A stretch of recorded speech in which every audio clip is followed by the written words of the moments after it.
Here at Pan Am 360, we are with Kiva Stimac, co-founder of Suoni Per Il Popolo, and now principal artistic director. And now, Kiva, you led a new edition differently than last year. How are you, Kiva? I'm doing pretty good. How are you doing today? Pretty good, thank you. So it's a new edition from 12th to 23rd of June. It's a different, well, you did things differently this year, and you can explain us how you built this excellent schedule. Okay, well, this year we've cut the festival in half. So we're doing a much shorter festival this year. It's 12 days instead of historically where it's been almost a month. And that has really been out of necessity in terms of budget. But at the same time, I think going small is a way to also show more respect in a way to each individual show, to not be in competition with ourselves. Like, it was a very thought out in terms of curation as well. So to go small, to go big. Yeah. In a way. How come, while everything is very difficult those days, the public funding is declining everywhere in North America, also in Canada and Quebec. And so it's much difficult to survive and rebirth in a way. So you have to cut and you work differently. So how did you manage that? How did we manage to cut? Yeah, the cut and the way to have a good schedule with less money in a way. Well, to do half the amount of shows. Last year we did 88 shows in 23 days, and this year we're doing 44 shows in 12 days. So we literally cut in half. But I think a big part of that was, historically we were connected to the venues, Casa del Popolo and Sala Rosa. So we're no longer sharing resources in the same way. But that being said, we're still using the venues themselves to have the festivals at. So that's a big part of it. And then a big part of what I did this year was that we have a smaller staff. Last year we had surplus. After COVID, we actually were in surplus. So last year we had a large surplus to spend, and we spent it. And we had a huge event with lots of acts, and we're able to pay artists really well. So this year we're doing the same thing, but just on a smaller scale. And I think that's going to make the festival more dynamic in some ways and more digestible. Yeah. Because it's hard for anybody to take in that many things. It's also going to make it more sustainable for the smaller staff that we have to have. So we have a smaller staff this year as well. Yeah, smaller staff, but at the same time, you worked with co-producers, co-presenters. Yes. This is the way you could manage a new reality. Yes, and it's something that we've always done, but this year I really leaned into trying to have a co-presenter, a co-producer, a co-promoter for every night of the festival, so that it's really a community event. I leaned into the community of co-presenters that for the past 24 years that we have worked with, and then new and up and coming co-producers and co-presenters who maybe haven't had the opportunity to have a budget to put on a show, who would like to put on shows and learn how to put on shows. So some younger people are helping with us. For example, the Geneva Jacuzzi, the Belly Hatcher night, some of the young punk nights that we're doing. So there's it's a multi-generational community organization of this event. We like this idea of a multi-generational also at Pan Am 360. So you have some stuff for every generations, and also there's a sort of cross-pollination of genres. It's always been at the Suoni, and this time, how has it declined? How would you describe this diversity of expressions? Well, I think first and foremost, what this festival is the idea that there is no innovation without experimentation. Of course. And so what is experimentation, and what is the role of art in society in relation to struggle? For me, that's like the groove that flows through the festival and has flowed through it for all of these years. And so that experimentation in art and in creativity can come from not only one style. Like it's not just the avant-garde of this area. Avant-garde and experimentation can happen across the board in all different forms of expression of creativity. And so I think that's the groove. Like there's definitely a groove that runs through this festival, and sometimes it's hard to pin down and pinpoint, but that for me is what the groove is. Yeah, well, groove, yes, it's collective. Groove is not necessarily about an individual thing. So it means that everybody, from the art point of view, are involved in many kinds of grooves. So this time, is it possible to pinpoint some events among course. all of those 44 concerts, which is still considerable, 100%.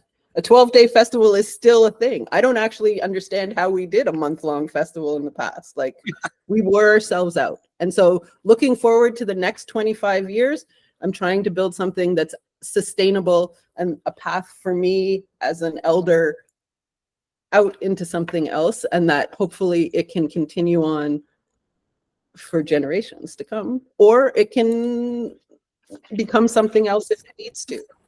Yeah. But I think for sure this year, the final show, well, the opening night, we're having a Kiki Ball, which is a Vogue ball, where trans and queer artists and dancers get together and they have a competition for different things, from costume to dances to face is one of the competitions. And so this is a real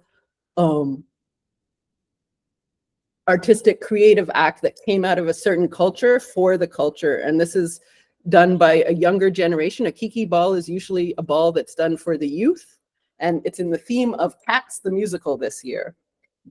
And then the other thing we're having on our opening night is the bands Yoo Doo Right and Shunk and Aspirateur, which are three, I would call them avant rock bands that are very important to the Montreal scene. So it's going to be a blowout night in itself, the opening night. And then the final night that we're having Anthony Braxton and Wolf Eyes come. And so Anthony Braxton is one of the heroes of the free jazz movement, at playing with Wolf Eyes, who are from Detroit, who are definitely heroes of the noise and avant rock world. And the pairing of them together, I think, is kind of what Suoni is all about, in a way, to have an elder. And then after that, we're going to have the Marty Spaghetti late sessions, which is a jam where musicians are invited from throughout the festival and throughout the local community to come in and have a final party where we all play together. Yeah. And you just talk about the two extremes, the first and the last. Yes. And in between, what can you pinpoint? Okay. Well, we have everything from Sarah Davachi's composed a new piece that's being presented by No Hey Banda, and Nadal Shazli is also going to be playing that night in duo with Sarah Paget on harp. So that's going to be one of the more mellow, contemplative events that we're having. We're having a archival art show of Benjamin Patterson's oeuvre. So everything from visual scores that he made. Benjamin Patterson was one of the original members of the Fluxus art movement from the 1960s. He was the only Black original member. And so he had an illustrious, I would call, trickstery career of art making and experimentation. So we're going to have archival works of his on the wall, video presentations, and that event's going to be open every day during the festival at the Casa del Popolo, with a vernissage in which Malcolm Goldstein and James Goddard are going to be playing some of his scores. And early in the day, we'll have a kids workshop where kids can come in and they're going to be led to make a visual score that later in the night, the musicians will play their score that they have made. So that's multi-generational art making happening.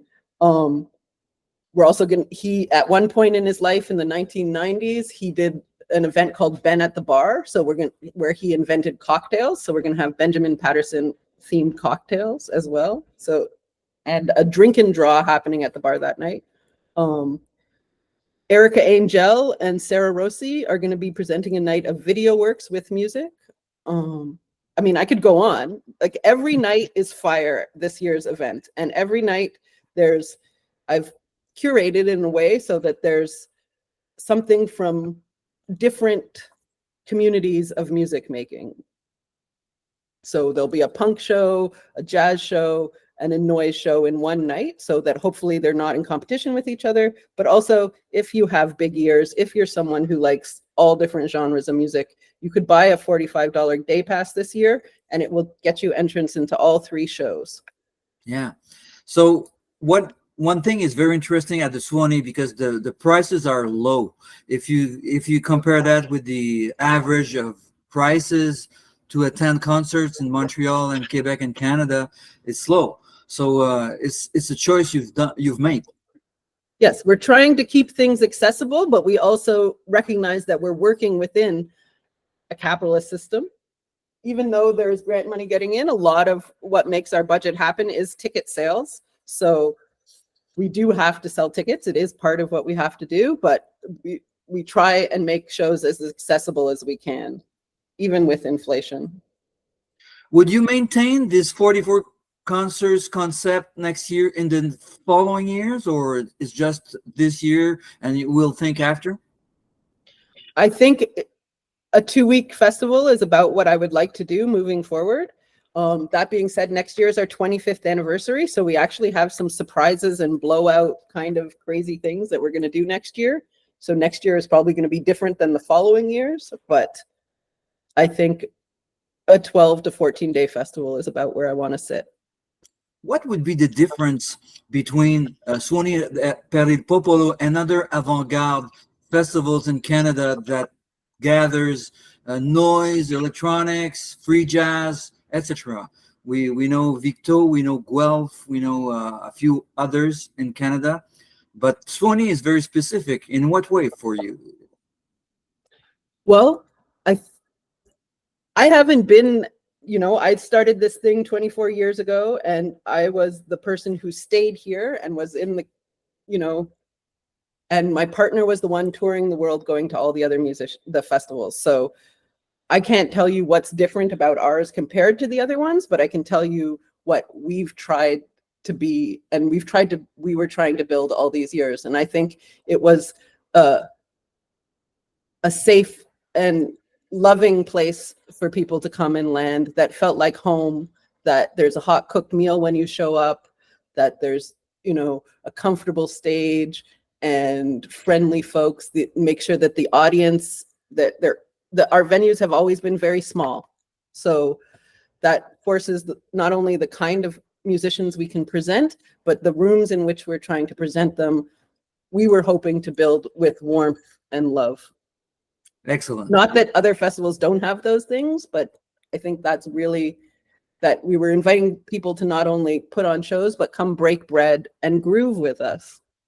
And also, I can add this, that this festival is the only one that mix hardcore music, young punks, and experimental hardcore rock to avant-garde, well, I would say quote unquote more serious music. So it's all blended. It's not only multi-generational, but it's very multi-genres.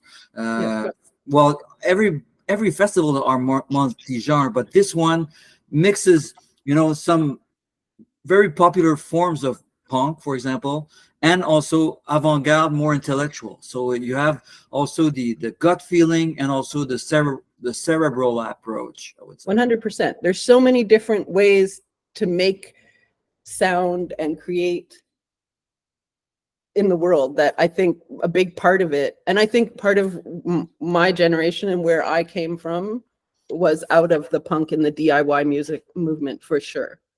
Excellent. Kiva Stimac, artistic director and co-founder of Suoni Per Il Popolo, thank you very much. Thank you. Have a great day.